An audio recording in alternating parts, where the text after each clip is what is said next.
আসসালামু আলাইকুম ওয়া রাহমাতুল্লাহি ওয়া বারাকাতুহু।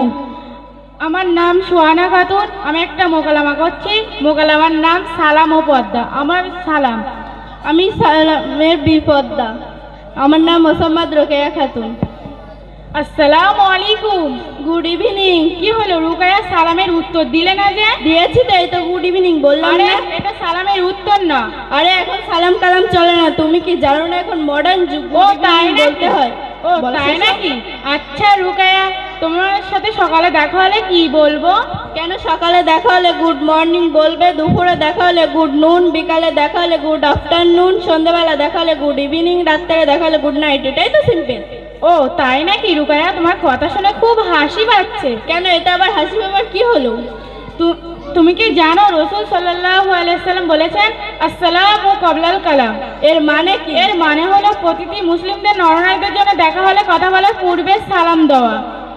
আচ্ছা রুকায়া, তোমার একটা প্রশ্ন করতে পারি? হ্যাঁ অবশ্যই, কেন করবে না? আল্লাহ না করুক, ধরে নাও তোমার মায়ের ভীষণ শরীর খারাপ, এমনকি হসপিটালেও ভর্তি আছে। সেদিন সকালে দেখা হলে কি বলবো? কেন গুড মর্নিং বলবে? ও তাই নাকি? তোমার মা হসপিটালে ভর্তি থাকার পরেও সেই কাজে সকালটাই ভালো?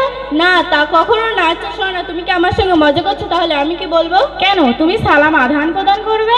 এর মানে কি? এর মানে হলো আসসালামু আলাইকুম। এর মানে হলো আল্লাহ তোমার উপরে শান্তি রহমত বর্ষণ করুক। আর শেষবার জবাব দিলে ওয়ালাইকুম আসসালাম ওয়া রাহমাতুল্লাহি ওয়া বারাকাতুহু। আল্লাহ তোমার উপরে শান্তি রহমত বর্ষণ করুক। বাহ, খুব সুন্দর তো সালামের মানেটা। হ্যাঁ, যদি তোমার পরিবারে কারোর শরীর খারাপ থাকে সেও সালাম দিতে পারবে, যদি শরীর ভালো থাকে সেও সালাম দিতে পারবে। আচ্ছা শোনো, তুমি এত কিছু কোথা থেকে শিখেছো? কেন, তুমি জানো না? তুমি কোনোদিন শুনোনি? আমাদের জন্য একটা দারুণ সুখবর আছে, একদম ফ্রিতে। ওই মধ্যফিফা আমিনিয়া জলগণনা ফাউন্ডেশন মক্তব পরিচালিত আছে। হ্যাঁ শুনেছি, মধ্যপি আমিনার কি বড় একটি মক্তব আছে?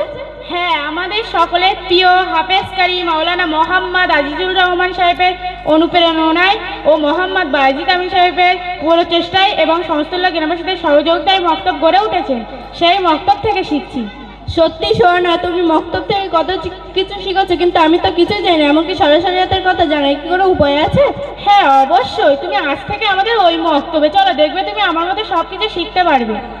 আচ্ছা শোনা, আজ আর না, আমি কাল থেকে তোমাদের মক্তবে পড়তে যাবো ইনশাআল্লাহ। আসসালামু আলাইকুম ওয়া রাহমাতুল্লাহি ওয়া বারাকাতুহু।